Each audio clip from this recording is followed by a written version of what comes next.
Selamat pagi Indonesia. Anda menyaksikan seputar Bali terkini pukul 10 WITA bersama saya Agus Jagatraya. Pemirsa, beredarnya buku pelajaran bahasa Bali di Buleleng yang mencantumkan bahasa atau kata yang tidak senonoh menjadi perhatian serius Dinas Pendidikan Pemuda dan Olahraga Provinsi Bali. Pihak dinas berjanji segera melakukan pengecekan agar beredarnya buku tersebut tidak sampai digunakan oleh kabupaten kota di Bali. Kepala Dinas Pendidikan Pemuda dan Olahraga Provinsi Bali, Tia Kusumawardani mengatakan, pihaknya mengetahui dari media massa bahwa ada peredaran buku pelajaran bahasa Bali yang menjadi kurikulum sekolah di Buleleng, mencantumkan kata-kata tak senonoh. Untuk itu pihaknya akan segera menelusuri kebenaran isu tersebut dan berkoordinasi dengan Disdikpora Kabupaten Buleleng.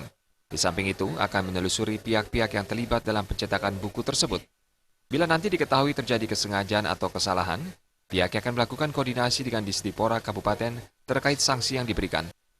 Dengan pemberitaan di media bahwa ada kata-kata yang tidak senonoh dalam pelajaran bahasa Bali yang mana dimunculkan di dalam buku pelajaran bahasa Bali, tentu ini menjadi masukan bagi kami dan kami akan secepatnya untuk merespon. Ternyata di sini ini kita harus telusuri apakah dari sekolah itu sudah melihat kedalaman isi dari buku, kemudian siapa yang menyusun buku itu kan harus ditelusuri.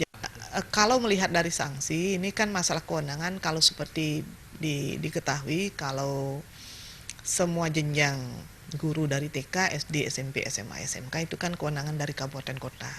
Ya, kewenangan penuh ada di kabupaten kota. Tentu kami di provinsi harus berkoordinasi karena yang bisa mengenakan sanksi yang punya kewenangan itu. Keberadaan buku yang diduga mencantumkan kata-kata tak senonoh tersebut diharapkan tidak mengganggu proses belajar mengajar. Apalagi mata pelajaran bahasa Bali hanya mendapat jatah waktu 2 jam setiap kali pertemuan setiap minggu. Rai Swantara dan Arta, Bali TV.